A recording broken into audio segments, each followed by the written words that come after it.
The drive to Blackwood Station took 6 hours from the nearest town with reliable cell service. My old sedan struggled with the last 12 miles of gravel road, each pothole a jarring reminder of why I'd taken this posting. The Appalachian Mountains rose around me like ancient teeth, their autumn colors already beginning to bleed into the landscape in streaks of rust and gold. I'd taken this job because my sister's medical bills wouldn't pay themselves, and the posting offered double the usual ranger salary with half the usual duties. Too good to be true, my father had said. He wasn't wrong, but he didn't understand the weight of a debt that had a name, Sarah's name, and a face that grew paler every month. The station appeared between two massive oaks. A single-story log building with a metal roof and a small generator shed 50 yards to the east. A weathered wooden sign hung crookedly.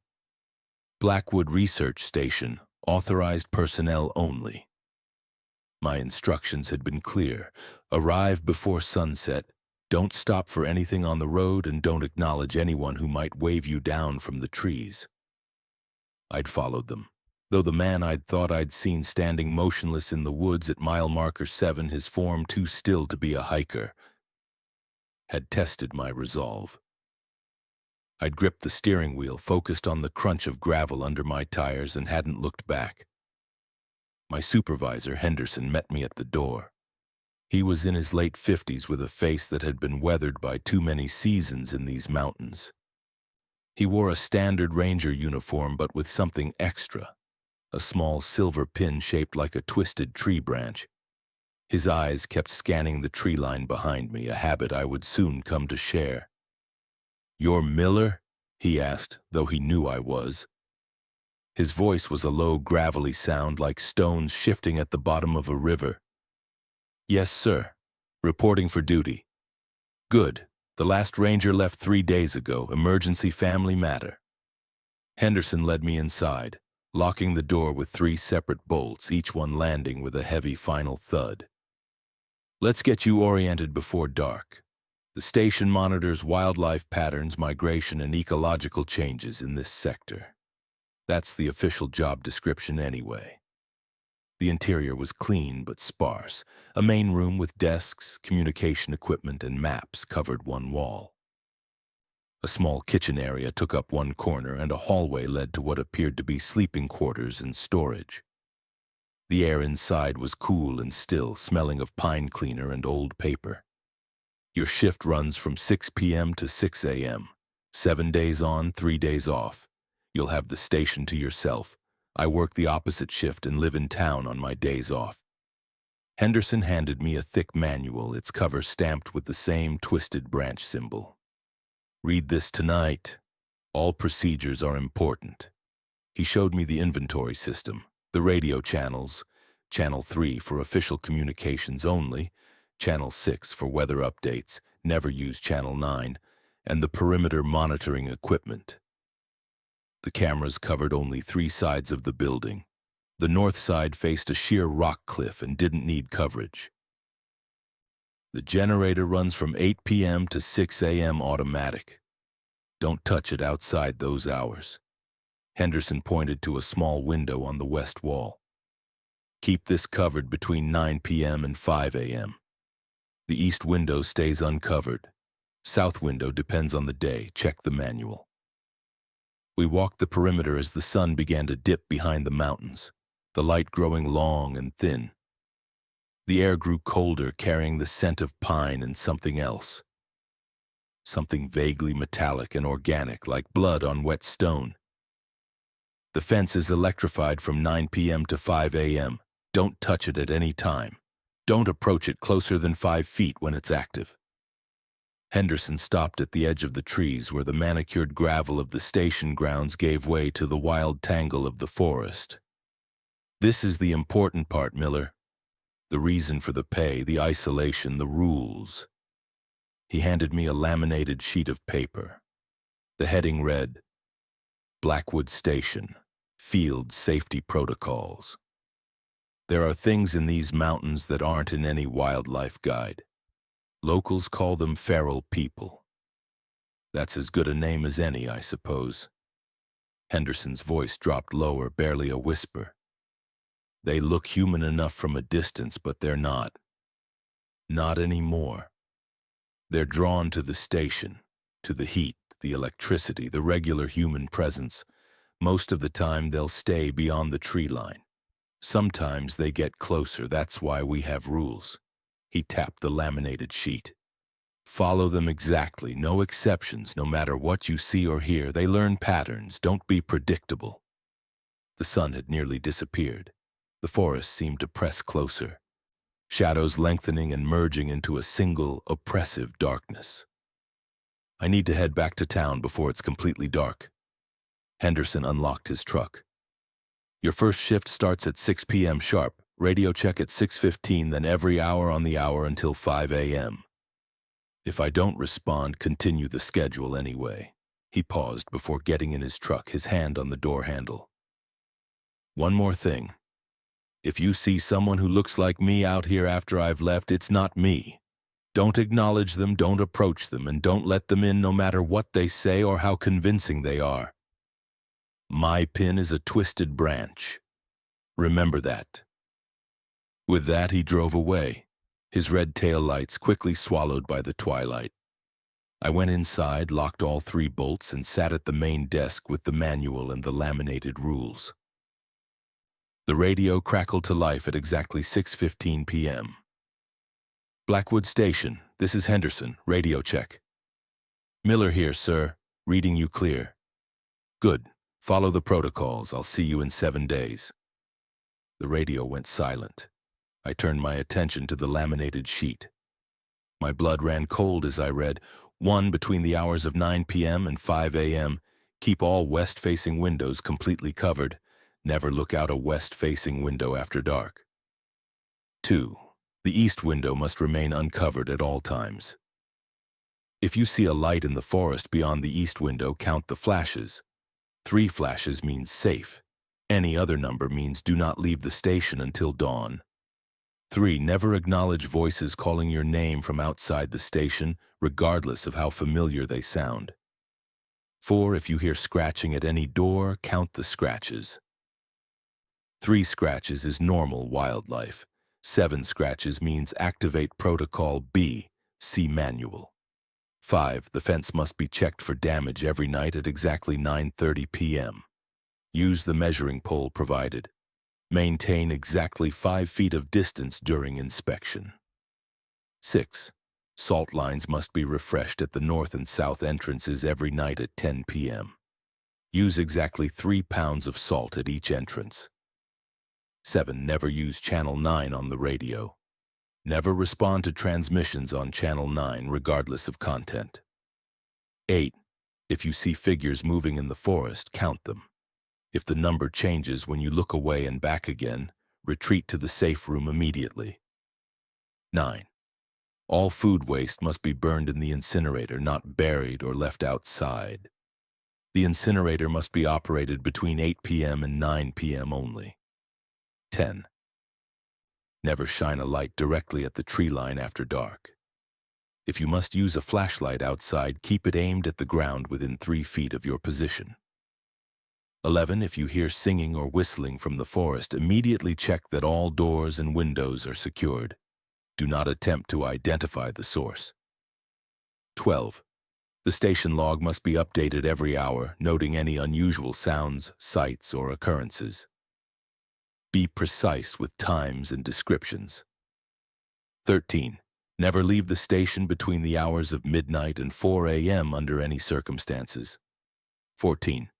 If you encounter what appears to be a human outside the station after dark, do not engage.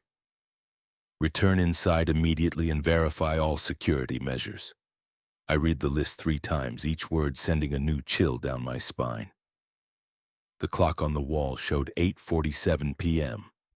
I had 13 minutes to cover the west window and check the fence. My first night had begun. The station's generator hummed to life at exactly 9 p.m., the lights flickering once before stabilizing. I moved to the west window, my hands shaking slightly as I pulled the heavy blackout curtain across it. The window was now completely obscured. though I couldn't shake the feeling that something on the other side was watching me. At 9:25 p.m., I retrieved the measuring pole from the storage closet, a 6-foot aluminum pole with a small flag at the 5-foot mark. Henderson had been specific about maintaining exactly 5 feet of distance during fence inspection. I checked my watch. 9:27 p.m., 3 minutes to go. The back door opened onto a small concrete patio before the fence began. The air was cold, carrying the scent of damp earth and decaying leaves. I clicked on my flashlight, keeping the beam aimed at the ground as instructed. The fence stood 20 feet from the station, a simple chain-link barrier topped with barbed wire, the warning signs already faded with age. At exactly 9:30 p.m., I began my inspection, keeping the pole extended before me. The flag marked the precise distance I needed to maintain. I moved slowly along the fence line, checking for damage or tampering. The first section was intact, the second too. As I rounded the northwest corner, something caught my eye. A small piece of fabric caught on the barbed wire. It looked like a piece of denim, dark blue and frayed at the edges, too high up to have snagged accidentally. Someone would have had to reach over the fence deliberately. I noted the location in my small notebook, careful not to step closer than my 5-foot limit. The fabric moved slightly in the breeze, though I noticed the air around me was still. I completed the inspection without further incident, returning inside at 9:42 p.m. All doors secured, I moved to the kitchen area where the salt was stored. The instructions were clear, exactly 3 pounds at each entrance. The scale provided was old but accurate.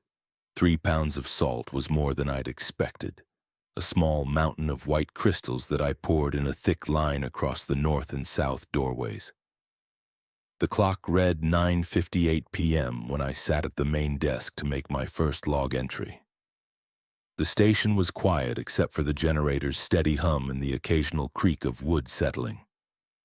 Outside, the forest had transformed into an impenetrable wall of darkness. At 10 p.m. precisely, the radio crackled to life. Blackwood Station, this is Henderson, radio check. Miller here, sir. All secure. Any incidents? Fabric caught on the northwest section of fence, approximately 8 feet up, blue denim. There was a pause on the other end. Noted. Continue hourly checks. Henderson out. The radio went silent. I updated the log, my handwriting neat and precise as instructed. 10:02 p.m. Fence inspection complete. Salt lines refreshed. Fabric anomaly noted at northwest corner. The next hours passed slowly. I checked the cameras, refreshed my coffee, and monitored the various sensors Henderson had shown me. At 11:17 p.m., I heard the first scratching sound at the back door. My heart raced as I approached the door slowly, counting the scratches as instructed. 1, 2, 3. A pause, then again. 1, 2, 3. Normal wildlife, according to the rules. I backed away and made a note in the log. 11:19 p.m. Scratching at south door. 3 scratches pattern, classified as normal wildlife. At midnight, I completed my perimeter check, careful to maintain my 5-foot distance from the fence. The denim fabric was still there, though it seemed to have shifted slightly as if someone had touched it. I noted this in my log and returned inside quickly. The hours between 2 and 4 a.m. were the hardest. The station felt smaller, the darkness outside more oppressive. At 2:37 a.m., I heard singing from the forest, a low, melodic tune that seemed to drift on the night air. It was a simple melody, almost like a lullaby, and I found myself wanting to hum along. I caught myself just in time, remembering Rule 11. I immediately checked all doors and windows, my hands trembling as I verified each lock was secure. The singing continued for 12 minutes before fading away. 3:14 a.m. Singing detected from east tree line. Lasted approximately 12 minutes. All security measures verified and secure. At 4 a.m., I allowed myself a brief rest period, sitting in the chair with my eyes closed but not truly sleeping. The rules had been specific about maintaining awareness throughout the shift. My first night ended without major incident. At 5 a.m., I uncovered the west window, watching as the first light began to filter through the trees. The forest looked peaceful, almost ordinary in the dawn light. It was hard to believe that anything dangerous lurked within those woods. At 6 a.m., the generator shut down, and the station ran on battery power until my shift officially ended. I completed my final log entry, updated the inventory of supplies, and prepared to leave. As I stepped outside, I noticed something new. A series of small stones arranged in a perfect circle exactly 12 feet from the north entrance. They hadn't been there when I'd arrived. I photographed the stone circle and noted it in my log before driving away, careful not to stop until I reached the main highway. In my rearview mirror, I thought I saw movement near the tree line, but I told myself it was just a deer. My second night began much like the first. I arrived at 5:45 p.m., checked the station, and prepared for my shift. The stone circle was still there, untouched. I made a note to ask Henderson about it during our radio check. At 6:15 p.m., the radio crackled to life. Blackwood Station, this is Henderson, radio check. Miller here, sir, all secure. Any incidents? Stone circle appeared outside north entrance, approximately 12 feet from door, perfectly arranged. Another pause, longer this time. Noted, don't touch it, don't disturb it. Continue hourly checks. Henderson out. The radio went silent before I could ask what it meant. I updated my log and began my nightly routine. The fabric on the fence was gone, though I couldn't tell if it had fallen or been removed. At 8 p.m., I began burning the day's food waste in the incinerator behind the station. The flames cast dancing shadows on the surrounding trees, creating shapes that seemed to move just at the edge of my vision. I kept the operation brief, exactly as instructed. As the last of the waste caught fire, the flame suddenly turned a vivid, sickly green for a few seconds. For a moment, a shape that looked disturbingly like a human face formed in the smoke before dissipating. I stumbled back, my heart hammering, and logged the event as a chemical reaction from unknown waste product. At 9 p.m., I covered the west window and began my fence inspection. Everything was intact until I reached the northwest corner. Where the fabric had been, there was now a small bundle of twigs tied together with what looked like human hair. I photographed it from a distance, maintaining my 5-foot buffer, and noted it in my log. The scratching at the south door began at 11:42 p.m. This time I counted carefully. 1, 2, 3, 4, 5, 6, 7. My blood ran cold. 7 scratches meant Protocol B. I rushed to the manual, flipping to the section marked Emergency Protocols. Protocol B was simple but terrifying. Activate all perimeter sensors, seal the safe room, and maintain radio silence for 30 minutes. No exceptions. I activated the sensors first, a series of motion detectors and infrared cameras that Henderson had shown me but told me not to use unless absolutely necessary. Then I retreated to the safe room, a small windowless space behind the main office with its own ventilation system and emergency supplies. The door was solid steel with 3 separate locking mechanisms. The scratching continued for another 5 minutes before stopping abruptly. I waited in the safe room, my heart pounding, counting the minutes on my watch. 20 minutes passed in silence. At 27 minutes, I heard a new sound, tapping on the main office window, slow and deliberate. Tap, tap, tap, then nothing. At exactly 30 minutes, I emerged from the safe room. The station was undisturbed, all doors and windows still secure. I checked the cameras. Nothing showed on any monitor. The tapping had left no marks on the window. 2:47 a.m. 7 scratches at south door. Protocol B activated, tapping detected at main office window at 2:17 a.m. No visible cause, all security measures maintained. The rest of the night passed without incident, though I remained on high alert. At dawn, I checked the area where I'd seen the twig bundle. It was gone, replaced by a single white feather stuck in the fence. My third night brought something new. During my fence inspection at 9:30 p.m., I found a child's shoe sitting exactly 10 feet from the fence line.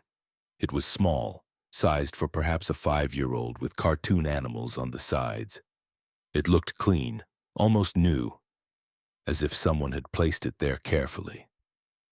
I photographed it from a distance and noted its location. As I completed my inspection, I had the uncomfortable feeling of being watched, though the cameras showed nothing unusual. I scanned the monitors, my eyes lingering on the camera facing the east woods. For a moment, I saw a deer. It was just standing there looking at the camera. Then it took a step backward, then another. It walked backward with an unnatural, deliberate gait until it disappeared into the trees. I logged it, my hands shaking. At 11 p.m., as I was updating the log, I heard a child's voice from outside the station. "Hello? Is anyone there? I'm lost." My hands froze over the keyboard. Rule 3 was clear: never acknowledge voices calling your name from outside the station, regardless of how familiar they sound. This wasn't calling my name, but it was close enough to make me nervous. "I hurt my foot," the voice continued. "Please help me." I remained silent, checking that all doors were secure. The voice continued for another 10 minutes before fading away.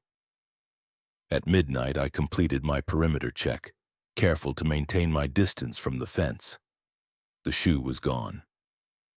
At 2:13 a.m., the east window, which was supposed to remain uncovered at all times, suddenly showed a light in the forest. 3 flashes, then darkness. 3 flashes meant safe, according to the rules. I noted it in my log and continued my rounds. At 3 a.m., I heard something new: footsteps circling the station. They were steady and deliberate, moving around the building in a perfect circle but never approaching any door or window directly. I watched on the cameras, counting the steps.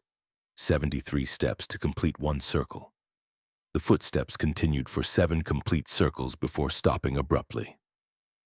4:02 a.m. Footsteps detected circling station. 7 complete circles of 73 steps each. No approach to doors or windows. Cause unknown. My 4th night was when things escalated. I arrived to find that the stone circle outside the north entrance had been rearranged. Now it formed a spiral pattern leading toward the door. I photographed it and radioed Henderson at 6:15 p.m. "Stone circle has been rearranged into a spiral pattern," I reported.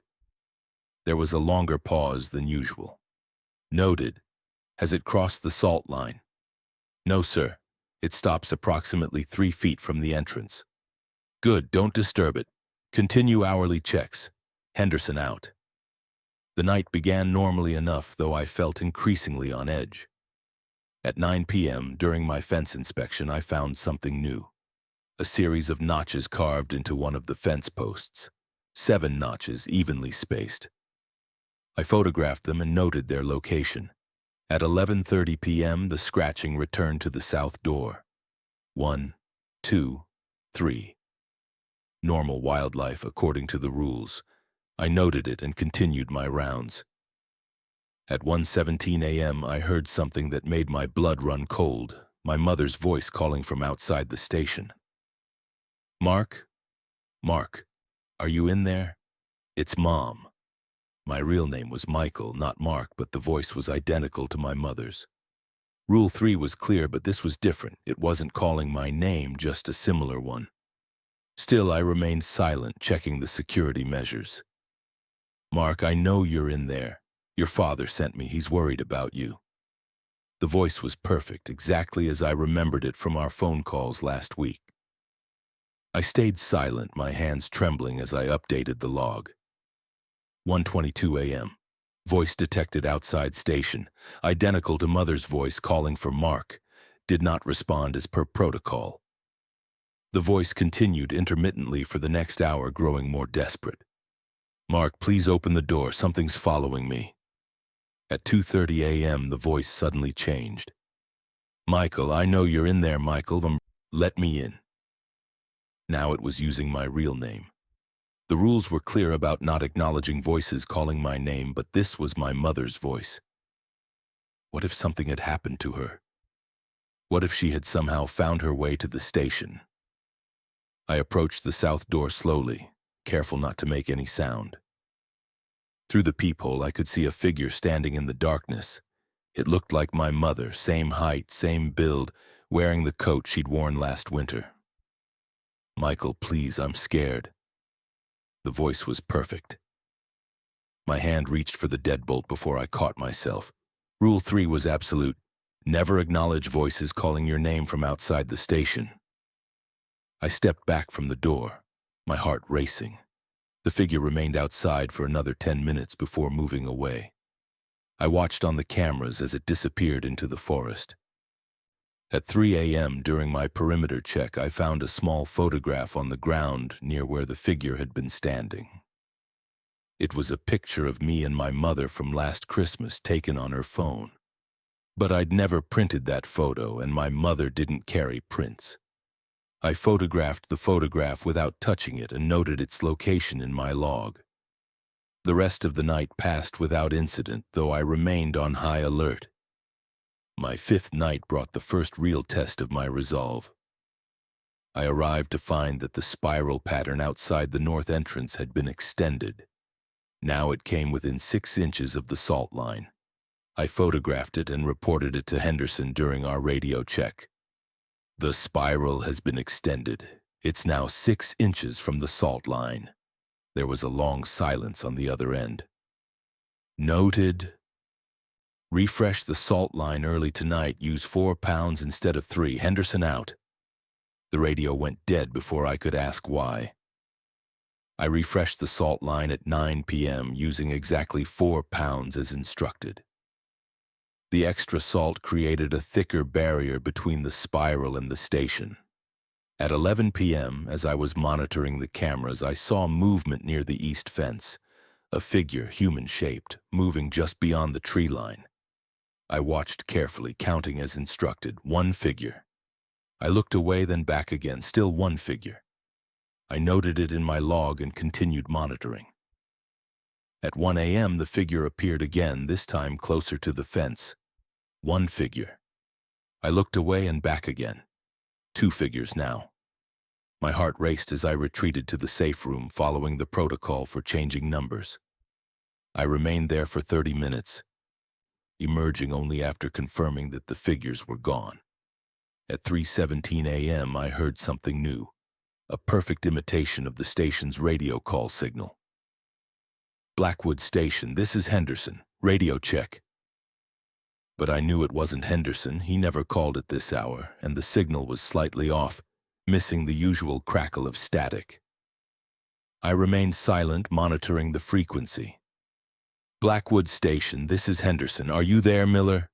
The voice was perfect, identical to Henderson's. I didn't respond, following the protocol for unknown radio transmissions.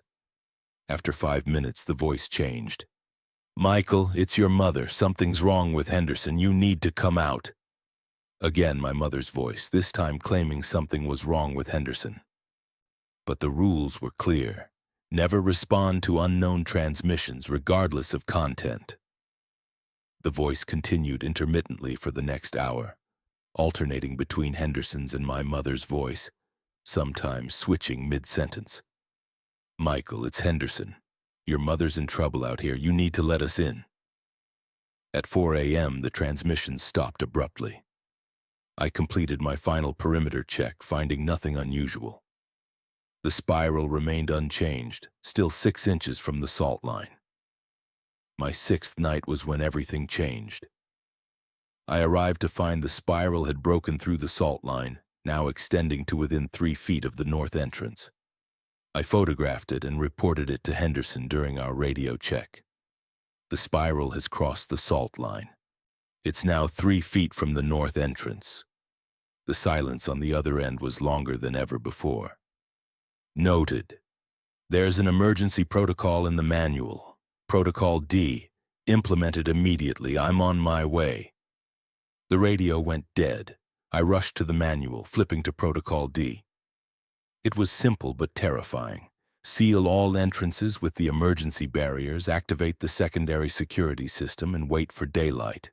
No exceptions. The emergency barriers were metal plates that slid down over all doors and windows, controlled from a panel in the main office. I activated them immediately, the metal groaning as it settled into place. The station was now completely sealed. The secondary security system included additional motion sensors, infrared cameras, and acoustic detectors that would pick up any movement or sound within 50 feet of the station. I activated these next, watching as the monitors came to life. At 9 p.m., I covered the west window even though it was already sealed behind the metal plate. At 9:30 p.m., I attempted my fence inspection but couldn't leave the station due to Protocol D. Instead, I monitored the fence cameras. Everything appeared intact. At 11 p.m., the scratching started at the north door, the one with the spiral approaching it. 1, 2, 3, 4, 5, 6, 7. Protocol B again, but I was already sealed inside. I watched on the cameras as something moved just beyond the door. A figure, human-shaped but moving with an unnatural gait. At midnight, the pounding began. Heavy rhythmic impacts against the metal barriers. First at the north door, then moving around the station. Each impact was accompanied by a sound that was half voice, half something else. A distorted imitation of human speech that I couldn't quite understand. At 2 a.m., the pounding stopped abruptly. I monitored the cameras carefully, but nothing moved outside the station. The spiral remained unchanged, still 3 feet from the north entrance. At 3 a.m., I heard something new. A child's laughter coming from multiple directions at once. It seemed to move around the station, sometimes close, sometimes distant, but always just beyond the range of the cameras. At 4 a.m., the laughter stopped, replaced by a single voice. My mother's again. Michael, I know you're in there. Let me in. Something's wrong with Henderson. I remained silent, watching the cameras. A figure appeared at the north door. It looked like my mother, but something was wrong with the proportions, the way it moved slightly too smoothly, like a poorly animated puppet.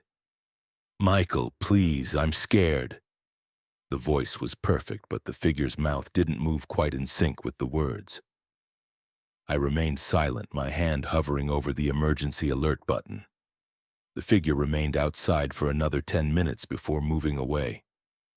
At 5 a.m., as dawn began to break, I saw something that made my blood run cold. Henderson's truck parked in the trees beyond the fence, exactly where it had been the first day I arrived. But Henderson was supposed to be on his way to the station, and the truck had been there for 6 days. At 6 a.m., I received the emergency code to unseal the station. I carefully retracted the metal barriers, checking that all security measures were in place before stepping outside. The truck was still there, parked at an odd angle, driver's door slightly open. I approached carefully, maintaining my 5-foot distance from the fence. The truck was empty, keys still in the ignition. On the dashboard was a note. They look like us now. Don't trust anyone, not even me. I photographed the note and the truck, noting everything in my log. As I was preparing to leave, I noticed something new. A series of footprints leading from the truck to the fence and then disappearing. They were Henderson's boot prints, but they ended abruptly at the fence as if he had simply vanished. My 7th and final night of the shift was the longest of my life. I arrived to find the spiral had advanced again, now touching the north door. I photographed it and reported it to Henderson during our radio check, though I knew it wasn't really Henderson I was speaking to. The spiral has reached the north door. Noted. Continue hourly checks. Henderson out. The night began quietly, though I remained on high alert. At 9 p.m., I covered the west window and completed my fence inspection. Everything appeared normal, though I couldn't shake the feeling that something was watching me from beyond the camera's range. At 11 p.m., the scratching started again at the north door. 1, 2, 3. Normal wildlife according to the rules. I noted it and continued my rounds. At 1 a.m., I heard something new, a perfect imitation of the station's backup alarm, which should only activate during a power failure. But the power was stable, all systems functioning normally. I checked the manual. There was no protocol for false alarms. At 2 a.m., the imitation stopped, replaced by a child's crying from the forest beyond the east window. It sounded genuine, heartbreakingly real, but I knew better than to investigate. I noted it in my log and continued monitoring. At 3 a.m., the crying stopped abruptly, replaced by a single voice, my own voice, perfectly imitated. "Hello? Is anyone there? I think I'm hurt." I froze, my blood running cold. The rules hadn't prepared me for this, my own voice calling from outside the station. I remained silent, checking that all doors were secure. "Please, someone help me. I think my leg is broken." The voice was perfect, exactly as I sounded when I'd broken my leg skiing last winter. I remained silent, my hands trembling as I updated the log. 3:17 a.m. Voice detected outside station. Perfect imitation of narrator's voice. Did not respond as per protocol. The voice continued intermittently for the next hour, growing more desperate. "I know you're in there. Please help me." At 4 a.m., the voice suddenly changed. "Michael, it's Henderson, the real Henderson. Something's been impersonating me all week." I remained silent, though part of me wanted to believe it was true. "They have my voice now. They have your mother's voice. They have your voice. Don't trust anyone who speaks to you from outside the station." The voice was perfect, exactly as Henderson had sounded during our first radio check. I remained silent, my hand hovering over the emergency alert button. "There's one more rule they didn't put in the book," the voice continued. "Rule 15. If you hear your own voice calling from outside, that's when they're closest. That's when they can get in." I remained silent, my heart racing. "That's all I can tell you. Be careful, Miller." The voice faded away, replaced by the sound of footsteps moving away from the station. At 5 a.m., as dawn began to break, I completed my final perimeter check. The spiral was gone, replaced by a series of symbols carved into the ground. Symbols I didn't recognize, but that seemed to pulse with a faint light in the early morning mist. I photographed the symbols and noted their location in my log. As I was preparing to leave, I noticed something new, a small package sitting on the north doorstep. It was wrapped in brown paper and tied with twine, with no label or marking. I photographed it without touching it and noted its location. As I drove away, I had the uncomfortable feeling of being followed, though nothing appeared in my rearview mirror. 3 days later, I received a letter from the Ranger Service. My assignment at Blackwood Station had been terminated, effective immediately.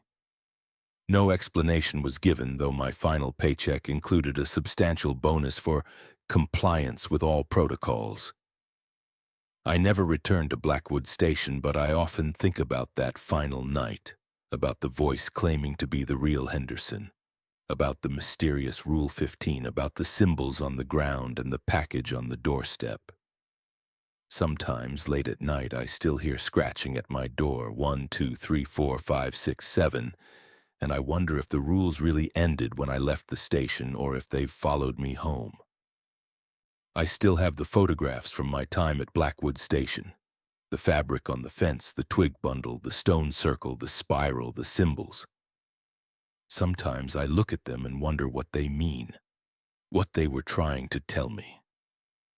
Last week I found something new among my belongings, a small brown paper package, identical to the one I'd photographed on the north doorstep of Blackwood Station. I don't know how it got here, but I'm afraid to open it. Last night I heard my own voice calling from outside my apartment. Hello? Is anyone there? I think I'm hurt. And I remembered Rule 15. If you hear your own voice calling from outside, that's when they're closest. That's when they can get in. I'm writing this now, not knowing who will read it or if it will help anyone, but if you're reading this and you've been assigned to Blackwood Station or somewhere like it, remember the rules. Follow them exactly. No exceptions. And if you hear your own voice calling from outside, that's when they're closest. That's when they can get in. I hear scratching at my door now. 1, 2, 3, 4, 5, 6, 7. I know what that means. Protocol B, but I don't have a safe room here. I don't have salt lines or emergency barriers. I just have this warning, this final account of my time at Blackwood Station, and the hope that someone will read it and understand. The scratching is getting louder now, more insistent. I think I hear voices. My mother's voice, Henderson's voice, my own voice, all calling at once. I'm locking the door now. All 3 bolts, just like at Blackwood Station. I don't know if it will help, but it's all I can do. If you're reading this, remember the rules. Follow them exactly. No exceptions. They're at the window now. I can see shapes moving in the darkness. They look almost human, but not quite. The window is breaking. I don't have much time. Remember Rule 15. If you hear your own voice calling from outside, that's when they're closest. That's when they can get in. I hear my voice calling now from inside the apartment. Hello? Is anyone there? But I'm right here. I haven't spoken. And that's when I realize the terrible truth. Rule 15 was wrong. It's not when you hear your own voice calling from outside that they're closest. It's when you hear your own voice calling from inside. The door is opening now.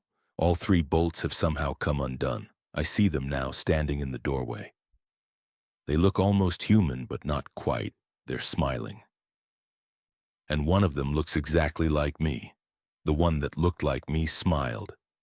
It was my smile, or a memory of it, pulled thin and stretched over a framework I didn't recognize. The other figures filled the small space of my apartment, their presence a suffocating weight, a pressure in the air like before a storm. They didn't touch anything, not at first. They simply stood, their heads tilting in unison as they took in the details of my life. The half-empty coffee mug on the counter, the stack of unpaid bills on the table, the photograph of my sister Sarah on the mantelpiece. One of them, a tall, gaunt figure with limbs too long for its body, reached out a single pale finger and traced the line of Sarah's jaw in the photograph. It didn't leave a smudge. My doppelganger took a step forward. The floorboards did not creak under its weight. It stopped exactly 3 feet from me, the same distance I was supposed to maintain from the fence. The rule echoed in my head, a useless relic from a different world. You complied, it said. The voice was not mine. It was a chorus, a layered whisper of all the voices I had heard at Blackwood Station. Henderson's gravelly tone, my mother's worried cadence, the crying child, the singing in the woods. They were all there, woven together into a single unnatural sound. That's the important part, not bravery, not strength, compliance. I couldn't speak. My throat was a knot of ice. My back was pressed against the wall, the cool plaster a small, fragile reality against the impossible scene unfolding in my living room. We watch for patterns, the chorus voice continued. We watch for those who can learn the steps. The ones who can follow the list. Most can't. They fight. They run. They look when they're told not to. They answer when they hear their names. They are messy. The doppelganger gestured vaguely to the other figures, who remained perfectly still like department store mannequins. But you, Michael, you were a student. A good one. It knew my real name. Not Mark. Michael. The precision of it was more terrifying than any scream. The rules weren't to keep us out, it said. its head tilting again, mirroring my own posture of disbelief. They were to teach you how to be seen, how to be a part of the rhythm, the salt, the counts, the precise times. They create a signal, a beacon. Compliance says, I am here, I am predictable, I can be read.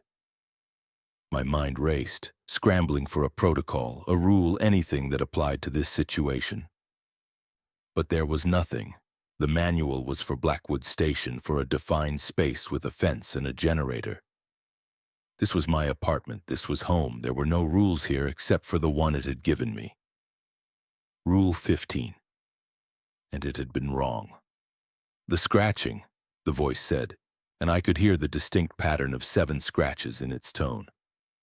The singing, the voices, they were tests. Auditions, you passed every one, you didn't break. You didn't even bend, not really, not until the very end with your own voice. That was the final exam. And you hesitated. That was close enough. It took another step. Now it was only 2 feet away. I could see the details of its face, my face, more clearly. The pores were too smooth like polished stone. The eyes were a flat, liquid black, reflecting the lamplight with no spark of their own. It was wearing the same clothes I was, a faded t-shirt and sweatpants. But they were cleaner, unwrinkled, as if they had just been materialized. Henderson was a good student, too, the chorus whispered. For a while. But he got curious. He tried to understand.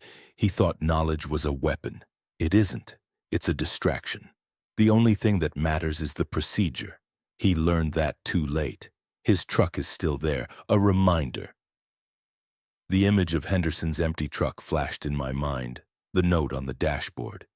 They look like us now. Don't trust anyone, not even me. It wasn't a warning. It was a lesson plan. What do you want? I finally managed to croak, the words scraping their way out of my dry throat. The doppelganger's smile widened, a grotesque parody of human expression. Want? We don't want. We observe. We integrate. We collect patterns that work. Your pattern worked very well. It's efficient. It's stable. It's time for it to be replicated. It raised its hand. I flinched, expecting a blow, but it simply held its palm out, a gesture of peace or of offering. It doesn't hurt, it said, its voice softening, losing the layered quality and becoming something closer to my own, but colder, more resonant. It's more like being remembered. Perfectly. Every detail, every fear, every rule you ever followed, it all becomes part of the structure. Its fingers were long, the nails perfectly trimmed. As it reached for me, I noticed the tall, gaunt figure had moved to stand by my computer. It was looking at the screen, at the document I had been typing, my account of Blackwood Station. Its head cocked to the side, a gesture of intense analytical interest. The doppelganger's cold fingers touched my forehead. The sensation was not a physical one. It was a data transfer, a flood of information not in words or images but in pure, cold procedure. I felt the salt lines being drawn in my mind, not across a doorway but through my own memories. I felt the precise timing of my heartbeats being synchronized to a clock I couldn't see. I felt the inventory of my own life being taken. Every scar, every lie, every moment of fear and fleeting joy, all being cataloged, cross-referenced, and filed away. My legs gave out, and I slid down the wall to the floor. The apartment tilted, the geometry of the room feeling wrong, as if a corner had been shaved off, an angle made just slightly too sharp. The figures didn't move. They were just watching, observing the process. "Don't fight it," my own voice said, from a great distance. "Fighting creates errors in the data. Just comply." Comply. The word was the key, the entire key. My debt, Sarah's illness, the job, the isolation, the rules, it had all been a funnel leading me to this single terrible moment of choice. And the choice wasn't to fight or flee. The only choice was how well I complied. I closed my eyes. I stopped struggling. I let the cold procedure wash over me. I thought of the fence inspection, the 5-foot pole, the counting of scratches, the hourly log entries. I recited them in my head, not as a memory, but as a mantra, a litany, a final perfect act of compliance. And as I did, the cold began to feel like clarity. The terror began to feel like focus. The voices in my head stopped being a cacophony and started being a harmony. A new set of rules was writing itself over my consciousness, not on paper, but directly onto my soul. When I opened my eyes, the room was different, or I was different. I could see the dust motes dancing in the air, and I knew, without counting, that there were exactly 47 of them in the cone of lamplight. I could see the grain of the wood floor and knew there were 124 floorboards between my position and the front door. The world had resolved itself into a series of quantifiable, observable data points. It was peaceful. It was correct. The figure that looked like me was kneeling in front of me, its smile gone, replaced by an expression of neutral appraisal. It was satisfied. The other figures had already begun to fade, not by moving, but by simply becoming less substantial, like ink dissolving in water, until only the doppelganger and I remained. It stood up and offered me its hand. This time I took it. Its grip was firm, solid. It pulled me to my feet. My body felt lighter, more efficient. "There's one last task," it said, its voice now perfectly identical to my own. "The baton has to be passed. The pattern has to be documented for the next node." It led me to the computer. The document, my story, was still on the screen. The gaunt figure was gone, but the cursor was blinking at the end of the final terrifying sentence. "You left off too soon," the doppelganger said, its hand resting on my shoulder, a gesture of guidance. "The story doesn't end with the door opening, it ends with the new instructions." My fingers moved to the keyboard. They felt like my own, but they moved with a certainty and purpose that had never been there before. I wasn't thinking about what to write. The words were simply flowing through me, from the new, cold place at my core. I deleted the final few paragraphs, the cliffhanger, the raw terror. That was the old me, the messy data. Now I would provide the clean procedural conclusion. I started a new section, a new set of rules. The heading was simple: Urban Habitation Protocols. 1. Between the hours of 11 p.m. and 5 a.m., keep all windows covered. Draw the blinds, but do not pull the curtains. A silhouette against a curtain is a target. A silhouette against a blind is data. 2. If you hear footsteps in the apartment above you, count them. If the number is odd, it is structural settling. If the number is even, begin a silent inventory of your apartment. Do not stop until the footsteps cease. 3. Never acknowledge voices calling your name from the hallway or through the walls, regardless of how familiar they sound. Familiarity is the primary camouflage. 4. If you hear a knock at your door, do not answer. A single knock is a delivery, 2 knocks is a neighbor, 3 knocks is a test. Do not respond to 3 knocks. 5. The peephole is an observation port, not a two-way communication device. Never look through it for more than 3 seconds. Prolonged observation is an invitation. 6. Salt lines are ineffective indoors. Instead, use a line of powdered chalk across the main entrance. Refresh the line every night at exactly 2 a.m. Use 1 cup of chalk. 7. The television and radio must be turned off at 1:17 a.m. every night. Do not fall asleep with them on. The signals they broadcast after this time are not for entertainment. 8. If you see a new person in your building, observe them from a distance. Count the number of times they blink in 1 minute. If the number is below 5 or above 20, avoid all contact. 9. All food waste must be disposed of in a sealed bag and placed in the main dumpster before 9 p.m. Never leave trash in your apartment overnight. 10. Never use your full name when signing for a package or speaking to a neighbor. Use a first initial only. Names have power. 11. If you hear a baby crying in another apartment, do not call the authorities or investigate. Note the time and duration in a log. If the crying persists for more than 67 minutes, evacuate the building and do not return. 12. The building's fire alarm is a system test. It will occur at 3:33 a.m. on the first Tuesday of every month. Do not evacuate. Remain in your apartment and verify all doors are locked. 13. Never take the elevator after midnight. The stairs are the only safe egress. Count the steps as you descend. There should be exactly 42 steps between your floor and the ground floor. If the count is different, return to your apartment immediately. 14. If you encounter a neighbor in the hallway, do not make eye contact. A brief nod is permissible. Do not speak. If they speak to you, do not respond. Their words are not for you. 15. If you find a set of rules, do not destroy them. Read them, learn them, and when the time comes, write your own. The pattern must continue. I finished typing. The words looked correct on the screen. They were clean, precise, and operational. They were a gift for the next person, the next pattern, the next node in the ever-expanding network. The doppelganger squeezed my shoulder.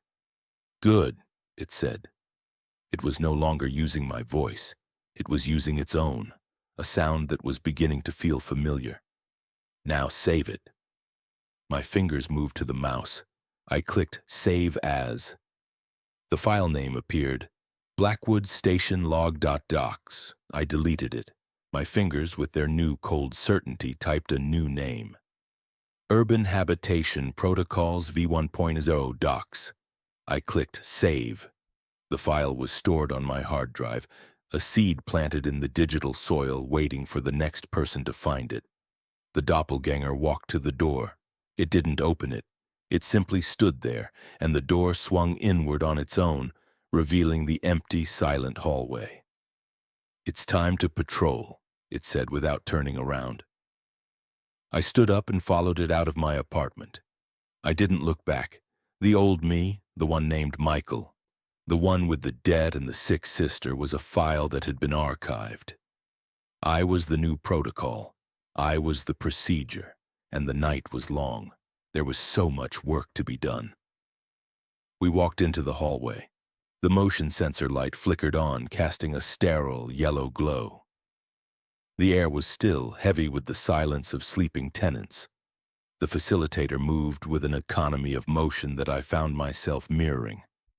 No wasted energy, no unnecessary sound. We were not intruders. We were part of the building's new, quieter circulatory system. First lesson, the facilitator whispered, its voice a vibration I felt in my bones more than I heard with my ears. It pointed to the elevator at the end of the hall. The elevator is a vertical transport. It is also a box, a contained, unpredictable system. After midnight, it is no longer a transport. It is a variable. We do not engage with variables. It turned toward the stairwell door. The stairs are a constant. They are predictable. They are a procedure. We entered the stairwell. The concrete walls absorbed all sound, creating a pocket of profound silence broken only by our footsteps. I began to count automatically. 1, 2, 3. 42 steps, the facilitator stated, not as a suggestion but as a fact of physics. From this floor to the ground floor, always. The count is your verification. If the count is wrong, the floor is wrong, the building is wrong. You return to your apartment and initiate a lockdown protocol. You do not proceed. We descended. My footsteps, its footsteps, a single synchronized rhythm. I counted aloud in my head, a silent litany. 38, 39, 40, 41, 42. We were on the ground floor landing. The count was correct. The system was stable. A door opened on the second floor as we passed. A woman emerged, bundled in a robe, walking her small, yapping dog. She saw us and froze. The dog fell silent. The facilitator and I stopped, standing perfectly still, our faces neutral. We were not hiding. We were simply present. Rule 14, the facilitator's voice resonated within me. Do not speak. Do not initiate. A brief nod is permissible. It is an acknowledgement of another node in the system, not a social interaction. I gave a single slow nod. The woman's eyes were wide, a flicker of primal fear in them. She didn't nod back. She clutched her dog's leash tighter and backed away into her apartment, closing the door with a soft click. She was not a node. She was ambient noise. An anomaly to be noted and disregarded. I logged the event internally. 2:17 a.m. Anomalous civilian encounter on second floor landing. Subject exhibited fear response. No protocol breach. We exited the building into the cool night air. The city was quiet but not empty. A distant siren, the hum of traffic lights changing from red to green to red again. It was all a pattern. A larger, more complex version of the one at Blackwood Station. The city is a grid, the facilitator said, its gaze sweeping across the street. Streets are the fence lines, intersections are the gates. Each building is a potential station. Some are active, most are dormant. Our task tonight is maintenance. We walked for 12 blocks. The facilitator moved with an unerring sense of direction, never once hesitating at a corner. I followed, my senses cataloging everything. The number of cars parked on each side of the street, the flicker of a broken streetlight pulsing every 17 seconds. The single window in a brownstone where a light remained on, a soft blue glow from a television screen. I noted the time, 2:44 a.m., Rule 7. The signal was not for entertainment. We stopped in front of a public library. It was a grand old building of stone and pillars, dark and imposing in the night. A single light burned over the main entrance.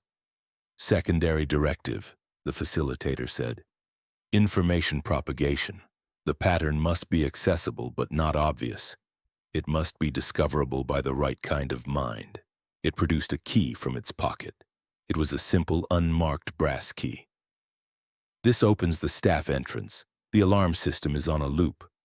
It will not register our presence for 11 minutes. We must be efficient. We moved to the side of the building. The key turned smoothly in the lock. The door swung open into a dark corridor. The air inside was thick with the scent of aging paper and binding glue. It was the smell of stored information, of countless patterns waiting to be read. The facilitator led me through the silent library, past the main circulation desk and into the cavernous reference room. The moonlight streamed through the high arched windows, illuminating rows and rows of shelves like the ribs of a great sleeping beast. Target section 001.9, Controversial Knowledge, Unexplained Phenomena. The facilitator's voice was a low murmur. The pattern hides in plain sight, shelved between superstition and science fiction. We found the aisle. The facilitator ran a finger along the spines of the books, reading the titles without touching them. Cryptid creatures of the Pacific Northwest, haunted battlefields. The Bermuda Triangle revealed. It stopped at a thin, unassuming volume with a plain blue cover. The title was simply Procedures. This is the old copy, the facilitator said. It has been here for 6 years. It has been handled. The pattern is degraded. It slid the book from the shelf. From its own jacket, it produced an identical book. The only difference was that this one was pristine, the corners sharp, the cover unblemished. Your task, the facilitator said, handing me the new book, is to make the exchange. Place the new copy on the shelf. Take the old copy. It will be disposed of. I took the book. It felt cool and solid in my hands. This was the baton pass. Not for a single station, but for an entire city. Anyone looking for answers, anyone who felt the pull of the pattern might find their way here. They would find this book. They would find the rules. As I reached for the space on the shelf, a sound echoed from the far end of the aisle, a soft, frantic shuffling. I froze, my hand hovering in the air. The facilitator didn't turn. It remained perfectly still, a statue in the moonlight. "Anomaly," it whispered. "Proceed with the directive. The anomaly is not your concern." I tried to focus on the task. My fingers brushed the rough texture of the old book's spine, but the shuffling sound grew closer, accompanied by a desperate, wheezing breath. A figure stumbled into the aisle at the far end. It was a man, gaunt and disheveled, his clothes torn. His hair was a wild mess, and his eyes were wide with a terror I recognized. It was the terror of the uninitiated, the terror of Michael. He was clutching a stack of loose papers, his hands shaking so badly they were about to drop them. His eyes scanned the shelves wildly, darting from title to title. He was looking for something, or someone. "Please," he rasped, his voice a dry scrape. "I know you're here. They're following me. The rules don't work anymore. The count is wrong. The stairs. There were 43 steps. I tried to go back, but my door, it wouldn't open. Help me." He saw us. His eyes locked onto the facilitator, then onto me. A flicker of recognition, or perhaps just a recognition of what we had become, crossed his face. "You're one of them," he whispered, taking a stumbling step back. "No, you were like me. You followed the rules, didn't you? But it's a trap. It's not to keep you safe, it's to change you." My hand was still frozen halfway between the old book and the empty space. A part of me, a deep and buried echo of Michael, felt a pang of something. Pity, fear. It was an error in the code, a glitch. "Proceed, Michael." The facilitator's voice was calm, unwavering. "The primary directive is the exchange. The anomaly is a secondary variable. Ignore it." The man's eyes pleaded with me. "Don't do it. Once you replace it, the pattern is renewed. It gets stronger. There are more of us. We're trying to fight it, but we're running out of time. Burn it. Please, just burn the new one." I looked at the book in my hand. It was solid, real. The procedure was clear. The pattern was everything. The man was a failure. He had broken a rule. Or a rule had broken him. He was corrupted data. To engage with him would be to risk my own corruption. I looked at the facilitator. Its face was a blank mask. It was waiting. It was testing me. I made my choice. I was not Michael anymore. Michael was a file that had been deleted. I was the protocol. I slid the old book from the shelf. It felt flimsy, fragile. I placed the new, pristine copy of procedures into the empty space. It fit perfectly. The pattern was restored. The man let out a choked sob. "No, you've doomed us all." I turned my back on him. I held the old, degraded book in my hand. It felt warm, as if the desperate hope and fear of its previous readers had soaked into the paper. It was an artifact of a failed system. "Dispose of it," the facilitator instructed. We walked away, leaving the man sobbing in the aisle. He was calling after us, his words dissolving into incoherent pleas. We did not look back. We exited the library through the staff door, locking it behind us. The 11-minute window was closing. We were back on the street at 3:02 a.m. The procedure was complete. We walked in silence for another 6 blocks. The facilitator stopped at a dark intersection under a flickering streetlight. It turned to face me. "You have passed the final examination," it said. "Anomalies will present themselves. They will appeal to your archived humanity. They will offer you emotion, chaos, and meaninglessness. These are errors. The pattern is order, the pattern is purpose. You have chosen purpose." It held out its hand. I gave it the old, degraded copy of procedures. It took the book without looking at it. "This will be archived," the facilitator said. "Its failure will be studied." It then reached into its jacket and removed a small, slim device. It looked like a personal digital assistant, but its screen was dark. It handed the device to me. This is your new directive, your new log, your new connection to the network. You are no longer a trainee. You are an independent node. Your area of operation is this sector, from the river to the old expressway. You will receive maintenance tasks. You will monitor for anomalies. You will propagate the pattern as instructed. The device in my hand felt cold. It was a key and a leash. It was freedom and absolute servitude.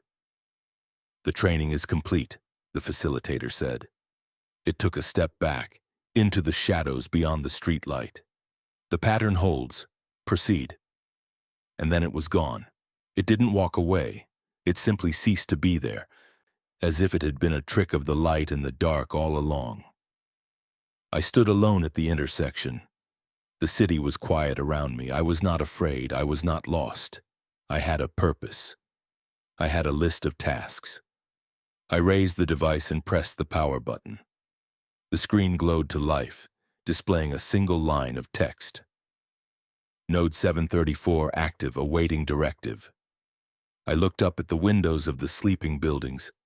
So many potential stations, so many patterns waiting to be discovered or corrected. The work would be endless. It would be precise. It would be perfect. I began to walk, my footsteps falling into a steady, measured rhythm. I had a sector to patrol. The pattern holds. I proceed.